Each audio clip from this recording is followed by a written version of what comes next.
Yeah, that's LA down there. Finally, it's been what, like over 10 hours, and we are finally landing in like 20 minutes or something. And it was a long trip. Okay, so this is LAX. Just follow the signs. Custom, luggage claim, everything is on this direction. And just follow the crowd too. You really can't get lost. Walking for like maybe 5 minutes, you'll see a huge line, like a lot of people.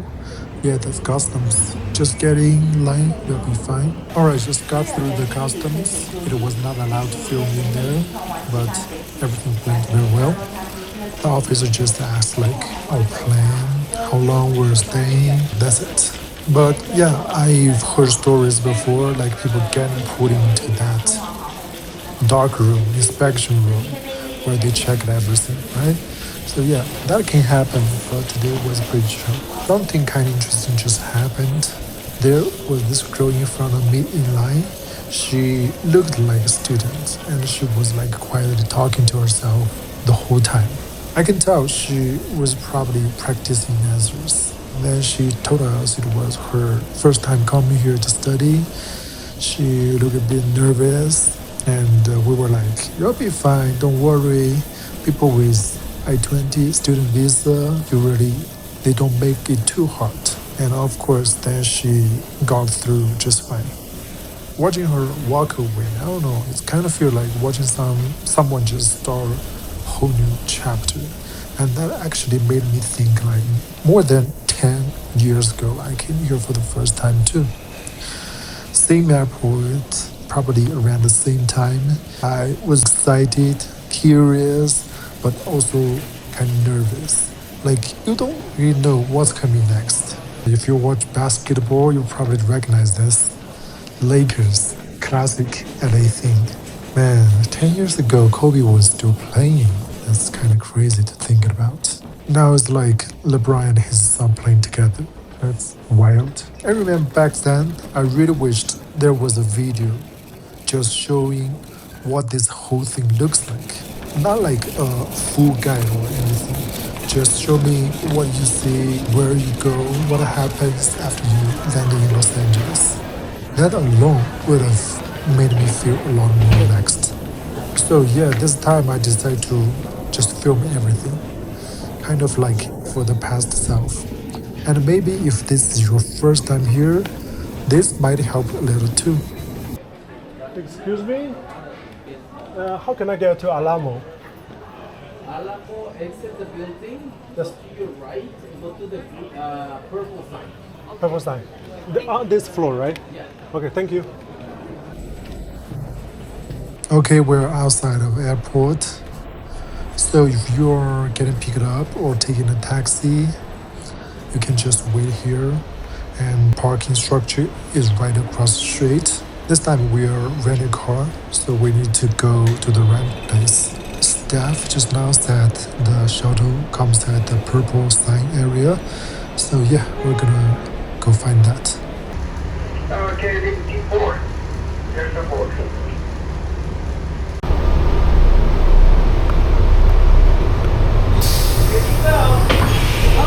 Thank you, have a good one.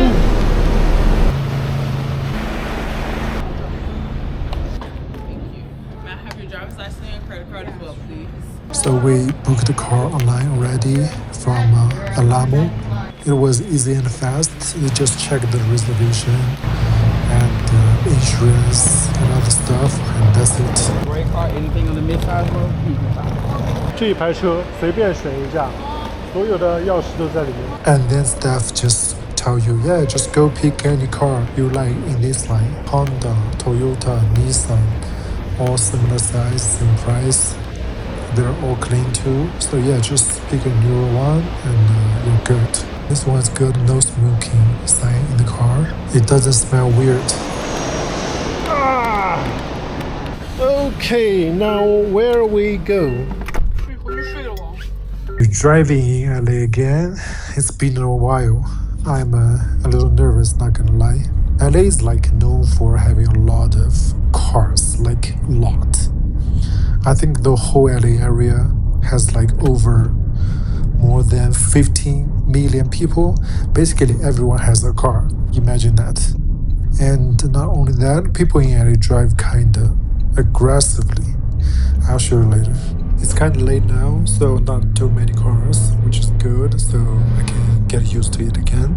Now we're getting on the freeway. You gotta step on it, like really accelerate.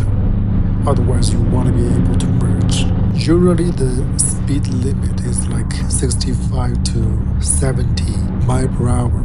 That's around 110 kilometers per hour. Now I'm already like 80 or something, and you can see people are still passing me. Everybody is fast, so you don't feel fast. In China, I'm like strictly at 120 max. Anything above that, I'm like, nah, not safe. But here is more just go with the flow. There's not that many cameras either, no flashing lights or anything. But yeah, sometimes cops hide on the sides. If you go too crazy, you'll get pulled over. And I remember something funny. First time I came here, my friend picked me up, and I was sitting in the back seat. And while driving, he kept turning his whole body to the back to talk to me, like fully turning around. And I was like, bro, please look ahead at the road. There were so many cars, so I was so nervous. Turns out he wasn't looking at me. He was checking the cars and lanes behind through the window next to me. Because here, when you change lanes, you are supposed to turn your head and look. It's actually required in the driving test. That was my first, okay, this is different moment. Check out, the left lane is called carpool, which means you need to have at least two people in the car to use this fast lane. It's usually much faster. Right now the traffic is not busy, so no need to go there. But you should know that double solid line you cannot cross, only cross at the broken line. Yeah, like here, see? That's where you go in and go out. Also, yellow light here is very different. In China, yellow means slow down, right? When you see yellow light, you probably are preparing to stop fully. Here, yellow light kind of means go if you can, because the cars behind you are also speeding up. So if you suddenly brake, boom, crash. Not good. And you should also pay attention to the stop sign. When you see the sign, you have to fully stop, even if there's no car. Make sure there's no car in front of you, then you go. If there are cars, whoever gets there first goes first. It's like taking turns. If you cut someone, yeah, they'll honk, or worse. Actually, people don't really honk here, only if they really have to. Otherwise, it's kind of rude, especially in neighborhoods. Alright, this is the neighborhood we are going to stay tonight. Kind of dark at night, right? Feels a little sketchy, maybe.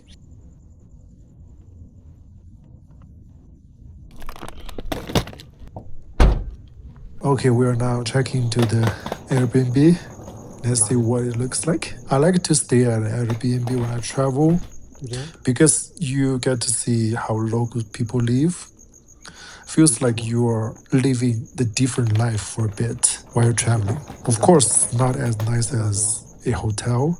You got to pick carefully, check reviews, and yeah, check safety too, like the criminal rates on LAPD website. It's still in the US, drugs, guns, all that stuff. So yeah, just be careful. 这边这3道门是通向哪里？可以开吗？厕所都可以开吗？开吗？这显然是不能开的，也开不了啊。哦，这里，这是一间厕所，齐全了哦。这里还有个 walk-in closet。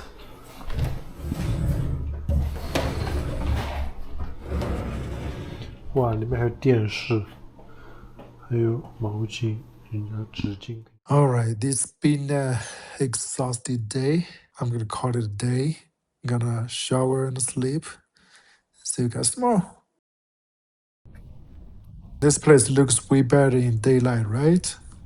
Not scary anymore. Backyard is actually pretty nice. Lots of plants. Haven't seen the host family yet, but their dog came to say hi. What are you doing? Pee pee. Girl. 它是2010年的。哇，他们种了很多的果树，他们有石榴。哇，那边还有芭蕉。哇，火龙果、桃树，应该是种子哈。拜拜。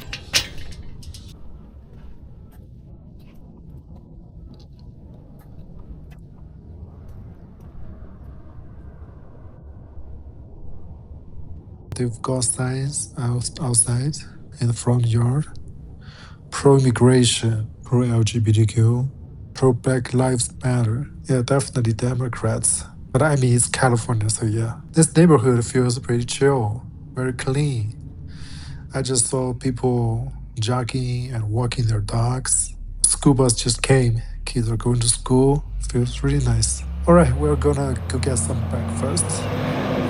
Next video, I'm planning to do things like food that international students used to eat in California, how to get your phone plan, how to open your bank account, what U.S. universities looks like, go shopping, or your daily necessities, groceries, and also road trip, traveling stuff. Let me know what you want to see in the comment section, all right? And if you find this video helpful, give me a like and subscribe. All right, and it's also the end of the video. See you in the next one.